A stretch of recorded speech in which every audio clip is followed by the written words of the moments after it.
St. Francis Bay and Cape St. Francis in the Eastern Cape have come together to provide food relief to about 1,200 people weekly since the start of the lockdown. Now, their disaster relief program is based on a model they used following the devastating fires in the area experienced in previous years. I want to get the very latest now and bring Lerato Fekisi on the line. She is live for us there. Hey, Lerato, thank you very much indeed for coming through. Tell us about this model that is being used there. A brilliant model, I must say, Blaine. It's a pity that I'm wearing this mask and you can't see my smile underneath it. Just beaming with pride. I think, like you said, alluded earlier on, that the model that they've used here is what's been important and critically important for me when I spoke to the organizers earlier on, how they managed to go to the communities, identify people in this area who are in need of food, give them coupons, and then able to do handing out of food parcels to people in this area in such a uniform, organized, stress-free, no scramble for food, no fighting, for over a week and a half now. To date, Blaine, by the end of today, they would have handed out 1,600 food parcels with no incidences experienced at all. What's also been key is that the area that we are in right now is made up of people who are fishermen. Some of them also work in the manufacturing industry, which is obviously closed at this time. So poverty and unemployment so huge in this area. So it was important for this community. Like you said earlier on, this community is known to be the top of the top when it gets to disaster management, especially in terms of fire. Now they've taken that specific energy and directed now to fighting this specific pandemic, the coronavirus, especially trying to fight poverty in this area, which is faced with huge issues of unemployment and poverty. But let's speak to Lizelle Claus, who is from this organization, Disaster Volunteer Group. Tell us first, which I really admire about you guys, the model you guys have done to make sure this whole process is easy-free, easy-going for 1.5 weeks. Thank you very much. Yes, I must say that I've never seen a community come together like this in Cape St. Francis and St. Francis Bay in times of crisis like we did in the fire. And when we've been active in that, and when that shifted to COVID-19, the Disaster Volunteer Group, we shifted our focus to food relief programs in our township. And I must say that the combined efforts of organizations such as Rotary, our United Church here in St. Francis Bay Samaritans, together with the efforts of our Disaster Volunteer Group is really what has been the success.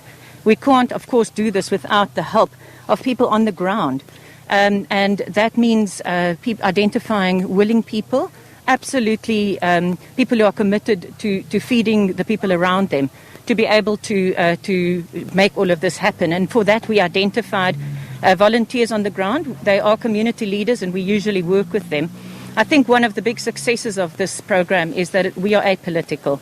We don't form alliances. We are just there to make sure that people get fed. Lisa, let's speak about the parcels themselves. You said to me that these parcels aren't coming from a government organization. They're coming from ordinary people in St. Francis Bay. You said, you know what, I'll donate 10,000, I'll donate 20,000 just to make sure that the people in this area are fed. How important and how touching was that for you to see just people, ordinary people coming together and saying, you know what, as wealthy perhaps as I am, but let me give back? It's been an amazing experience. You know, it still gives us goosebumps. Last night, somebody knocked on the door and gave a 10,000 Rand cash donation. So through the three organizations, we've managed to raise almost 900,000 Rand already. And it's dedicated to feeding people in St. Francis. There are 5 different areas here. We've got some informal areas. This one today is one of 4 areas where we're going to deliver. Our food parcels are made possible through our local grocery spar. And then we purchase them, and they're really sustenance food. We hope to get through everybody today, and then we will be able to start from number 1 again. We estimate there's about 7,000 people here that we are trying to feed. Also, what's really been nice to see is that in terms of social distancing, I can even see your volunteers right now stretching out their hands, making sure the social distancing is adhered to. So as much as you guys are trying to help, but also adhering to the regulations has been key to the success of this drive. Yeah, absolutely. You know, we had to respect that. I must say the very first day that we did this, we learned a lot from it. We had a debrief afterwards, and everybody now understands and respects it.